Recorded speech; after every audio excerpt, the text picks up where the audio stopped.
Assalamualaikum warahmatullahi wabarakatuh. Izin perkenalan, kami kelompok 6 dari kelas Ilmu Komunikasi KM 4307. Di sini kami akan mempresentasikan analisis yang sudah kami buat untuk memenuhi tugas mata kuliah Komunikasi Kelompok dan Organisasi. Sebelum masuk ke dalam analisis, izinkan kami untuk memperkenalkan anggota kelompok kami. Yang pertama, Nizar Arifananda. Yang kedua, Safira Salsabila. Yang ketiga, Auzan Imani Jundi. Yang keempat, Putri Sion Simanjuntak. Dan yang terakhir, Wildan Alfarizi. Selanjutnya, kami akan mempresentasikan analisis terhadap PT Djarum Indonesia. Selamat menyaksikan. Untuk mengawali presentasi kelompok kami, saya akan mempresentasikan sejarah PT Djarum Indonesia. PT Djarum merupakan salah satu perusahaan rokok terbesar di Indonesia yang bertempat di Kudus, Jawa Tengah. Pemilik pertamanya yaitu Oi Wiguan mengawali usahanya pertama kali di bidang produksi mercon atau petasan. Setelah terjadi beberapa kegagalan, musibah di usaha pertamanya itu, lalu pada tanggal 21 April 1951, dia membeli sebuah usaha kecil industri kretek bernama Djarum Gramophone. Pada saat itulah sejarah pembentukan PT Djarum dimulai. Saat ini PT Djarum dipimpin oleh kedua anak Oi Wiguan, yaitu Bambang Hartono dan Rudi Hartono. Di sini saya akan menjelaskan visi dan misi PT Djarum. Yang pertama, apa itu visi dari PT Djarum? Yaitu perusahaan menjadi yang terbesar dalam nilai penjualan dan profitabilitas di industri rokok Indonesia. Yang kedua, misi PT Djarum, yaitu perusahaan kami hadir untuk memuaskan kebutuhan merokok para perokok. Dan yang terakhir ada uraian visi. Uraian visi PT Djarum yaitu kepemimpinan dalam pasar dengan cara menghasilkan produk-produk yang berkualitas tinggi secara konsisten dan inovatif untuk memuaskan konsumen. Penciptaan citra positif yang kuat untuk perusahaan dan produk-produk kita. Manajemen profesional yang berdedikasi, serta sumber daya manusia yang kompetitif. Terima kasih. Filosofi dari logo PT Djarum. Arti nama Djarum itu sendiri yaitu simpel, tidak ribet, dan mempunyai makna yang jelas. Dari logo PT Djarum terdapat bentuk lingkaran yang mengartikan gaya tipografis yang berkarakter kuat. Lalu bentuk jarum atau canting. Bentuk jarum dari logo PT Djarum adalah inspirasi dari bentuk jarum gramofon, begitupun dengan arah canting jarum yang mengarah ke arah kanan. Lalu tulisan jarum berwarna hitam menunjukkan sesuatu yang misteri, sakral, serta menonjolkan sebuah kekuatan. Kekuatan yang dimaksud di sini adalah kekuatan untuk memikat para pecandu rokok untuk tetap menggunakan produk Djarum. Lalu yang terakhir, tulisan semangat kemajuan merupakan bentuk kinerja yang selalu memiliki rasa semangat untuk terus maju. Dan yang selanjutnya adalah struktur organisasi. PT Djarum Indonesia memiliki struktur organisasi sebagai berikut. Dan yang paling atas adalah presiden direktur. Lalu di bawahnya ada direktur, di bawahnya ada wakil direktur. Wakil direktur membawahi 3 kepala bagian, yaitu kepala bagian administrasi, kepala seksi, dan kepala seksi pemasaran. Kepala bagian administrasi membawahi 4 kepala bagian, yaitu bagian akunting, kasir, personalia, dan perlengkapan. Sedangkan kepala seksi membawahi 2 kepala, yaitu subsi perlengkapan dan subsi teknik. Dan yang terakhir adalah kepala seksi pemasaran. Kepala seksi pemasaran ini membawahi 4 kepala, yaitu subsi negosiasi, subsi grading atau penimbangan, dan subsi heading mutu dan kebersihan, dan yang terakhir adalah subsi penjualan BAP dan jasa. Akan memaparkan mengenai 5 nilai budaya yang terletak di dalam perusahaan PT Djarum. Yang pertama ada customer oriented.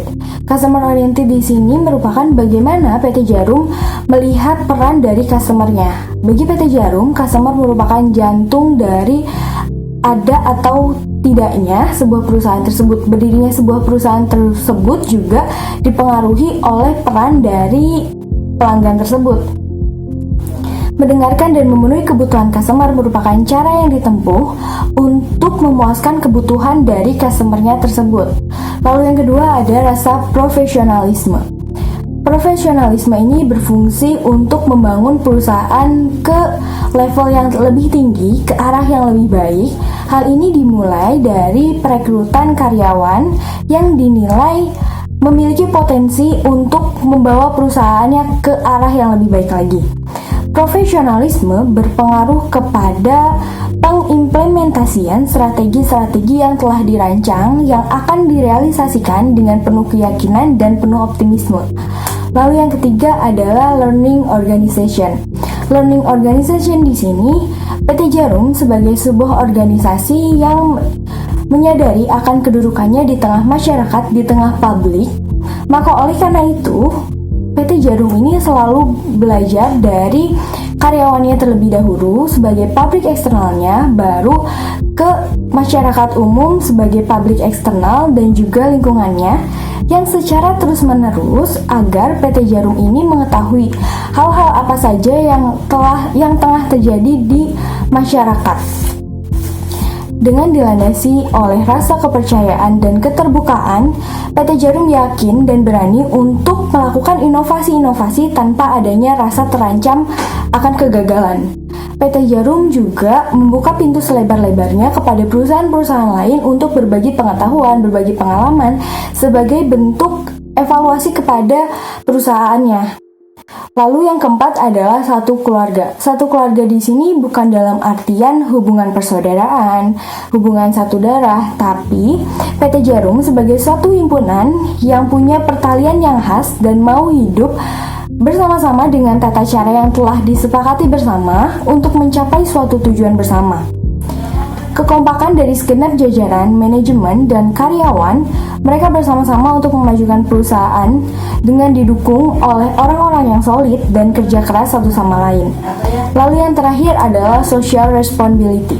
Social responsibility ini dapat dilihat dari bagaimana PT Djarum memberikan tunjangan-tunjangan kepada karyawannya, dimulai dari tunjangan kesehatan, tunjangan tahunan, tunjangan pensiun, jaminan sosial, jaminan kesehatan, dan juga PT Djarum memberikan beasiswa kepada anak-anak karyawannya dengan harapan anak-anak karyawannya dapat memiliki pendidikan yang lebih baik. PT Djarum juga memperhatikan bagaimana masyarakat umum di sekitarnya. Ia memberikan beasiswa kepada anak-anak yang dirasa perlu dan membutuhkan akan hal tersebut, dan juga ia memberikan dana usaha kepada masyarakat-masyarakat yang menjual produknya. Terima kasih. Selanjutnya, tujuan dari PT Djarum Indonesia. Tujuannya adalah memberikan motivasi dan inspirasi kepada seluruh keluarga besar Djarum untuk bekerja keras, memuaskan konsumen dengan memproduksi rokok kretek kualitas terbaik dan mempertahankan pasar. Itulah tujuan dari PT Djarum Indonesia. Saya akan menjelaskan tentang bentuk keberhasilan program PT Djarum Indonesia. Yang pertama itu ada Djarum Foundation. Djarum Foundation ini berperan aktif dalam memajukan pendidikan melalui pembudayaan dan pemberdayaan mahasiswa berprestasi tinggi dalam berbagai pelatihan soft skill. Lalu ada Djarum Trees for Life. Salah satu kegiatannya adalah pembagian bibit pohon mangga harum manis kepada penduduk. Hasilnya, selain kota semakin rimbun, panen mangga tersebut memberikan pemasukan ekstra bagi penduduk kota Kudus, sehingga perekonomian dan kualitas hidup pun meningkat. Lalu ada Djarum Beasiswa Plus yang berperan aktif dalam memberikan beasiswa bagi para mahasiswa yang berprestasi. Lalu ada Bakti Olahraga, di mana Djarum Foundation memberikan kontribusi besar mengharumkan prestasi bulu tangkis Indonesia dan berbagai bidang olahraga lainnya. Lalu ada Bakti Budaya yang mengapresiasi berbagai bentuk budaya bangsa sebagai bukti konsistensi untuk turut serta membangun negeri Indonesia sejak tahun 1992. Saya akan memaparkan mengenai 3 pola arus komunikasi yang ada di dalam PT Djarum. Yang pertama itu ada vertikal. Vertikal itu dari atas ke bawah atau dari bawah ke atas. Lalu ada horizontal. Kalau horizontal tuh kedua belah pihak memiliki kedudukan yang sejajar. Lalu ada diagonal. Diagonal adalah komunikasi yang terjadi ketika dua belah pihak tidak memiliki kedudukan yang sejajar. Lalu bagaimana dengan pola arus komunikasi yang terjadi di PT Djarum? Berdasarkan struktur yang telah kita telaah, yang telah kita pelajari, yang telah kita amati, dapat kita lihat bahwa pola arus komunikasi yang banyak terjadi itu adalah vertikal dan horizontal. Kenapa? Jika kita lihat dari strukturalnya, kita bisa melihat bahwa atasan itu memiliki peran yang sangat penting. Informasi-informasi itu banyak bersumber dari atasan. Penyampaian informasinya dari atas ke bawah, penyampaian tugasnya dari atas ke bawah. Lalu untuk yang horizontal, di dalam PT Djarum ini tidak menutup kemungkinan untuk karyawan-karyawan yang memiliki kedudukan sejajar bisa berkomunikasi, bisa bekerja sama. Seperti itu. Terima kasih. Berikutnya saya akan menjelaskan tentang tipe jaringan komunikasi PT Djarum Indonesia.